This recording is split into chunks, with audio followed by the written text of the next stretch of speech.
Left of the box.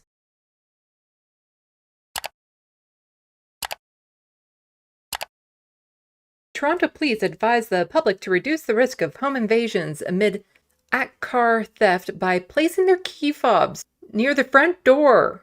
This strategy is suggested because culprits are primarily entering homes to access cars, not to steal other items. So, maybe leave the car keys, right at the door so that the thieves can get that, and, $20 while you're at it in case you're low on gas. And, they might be hungry, so how about a little snack? You leave them a little snack too, so then that way they won't go into like the kitchen or something to try to get that snack. And make sure there's nothing with peanuts because, allergies and everything. So leave them like a nice cookie, oatmeal cookie, no peanut cookie.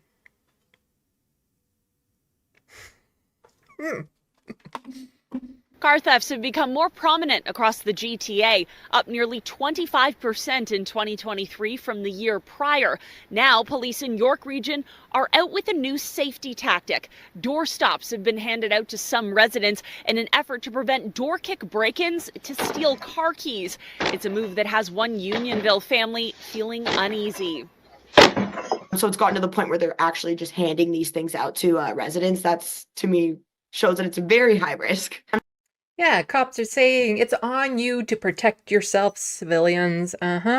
We get paid all this money, but that's to help cover up our buddies when they go out driving, well, after having a few drinks and then not reporting it properly and just saying that their car was stolen after they crashed it. So maybe it was one of these car thieves that stole their car. I'm not sure if the whole street got it, but when I was talking to my parents about it, they said that they were handing it out to the houses that back up onto the park because they're more of a high-risk area. Ali Galinsky says her family received the doorstops along with installation instructions last week, just days after police went door to door in her neighborhood handing out pamphlets on auto theft prevention.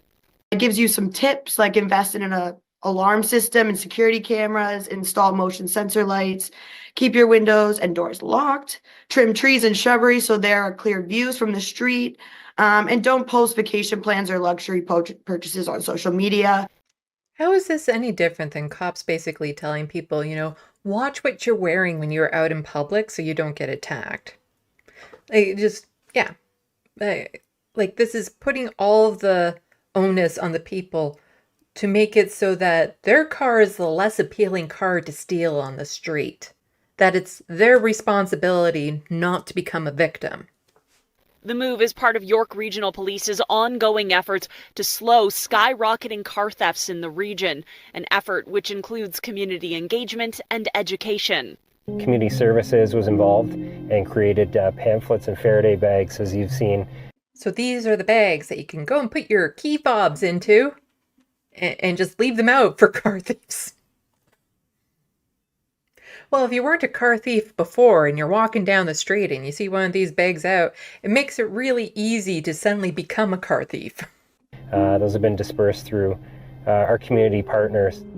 There's also updated advice for all vehicle owners, a message echoed by Toronto Police speaking at an Etobicoke safety meeting last month. Constable Marco Ricciardi had a new message for vehicle owners who keep their fobs in Faraday pouches. To prevent the possibility of being attacked in your home, leave your fobs at your front door because they're breaking into your home to steal your car. They don't want anything else. And that's a wild assumption right there. Like trying to know the mind of any particular thief breaking into your home. It's like if you're there and somebody is breaking into your home, I don't think you're going to care if they're just after your car or not. Like the fear that would be struck in you, like how do you know why they're breaking into your home?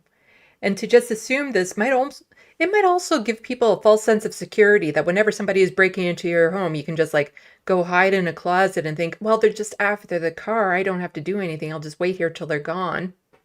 As opposed to like trying to escape and things of that sort. It's like, oh, no, they're just after the car. I'm completely safe here. A lot of them that they're arresting have guns on them, and they're not toy guns, they're real guns. They're loaded.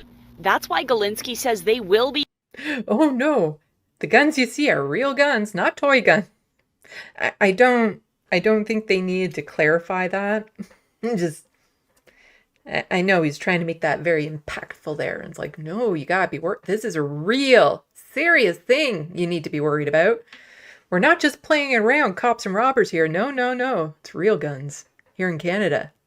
Be installing the door stops and taking YPR's advice seriously. But she'd like more action from police as well. And I'm glad they're taking initiative to try to get, in front of the problem and prevent more break-ins and possibly, the ones that are armed and stuff. You don't want anyone getting hurt. So I'm happy that they are taking action. But in terms of what I'd like to see done, I mean, at least when it's in a high-risk area, maybe more patrols. York police say more than 4,200 vehicles were stolen from this region in 2023 alone. In Unionville, Michelle Mackey, City News. See, my car alarm goes off whenever I unlock my car, so it's not a prime target. Also, my car is very, very old.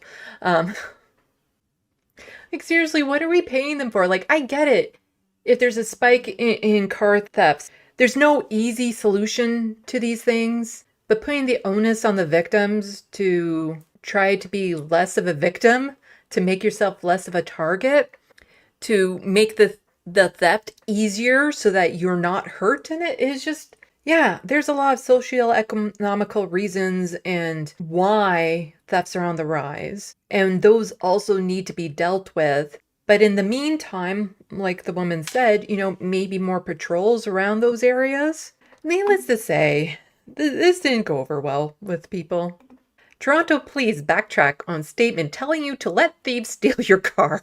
In a new post on X, the Toronto police have backtracked on an earlier statement suggesting residents should make it easier for thieves to steal their cars. At an Etobicoke community safety meeting in February, a member of the TPS raised eyebrows when issuing a statement suggesting Toronto residents should leave their car keys close to the front door to prevent potentially violent interactions.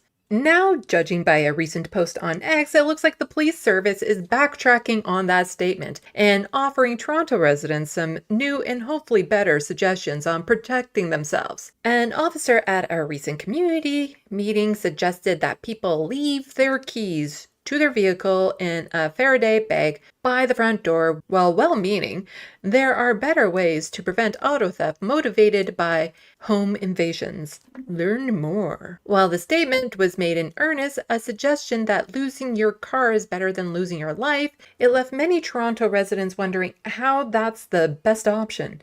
And according to the TPS latest statement, it's not. In order to better protect yourself while also preventing your car from being stolen, the police services suggest parking vehicles in a garage and installing security system if possible. You can also consider installing a motion sensor that will send alerts to your phone, adding a security film to the window and doors, ensuring all doors and windows and gates are locked, and refraining from posting on social media when you'll be away. Somebody breaks into your home and attacks you and then steals your car, and the cop, well, did you give them the keys, or, was it your fault you got attacked in the first place? Are you okay?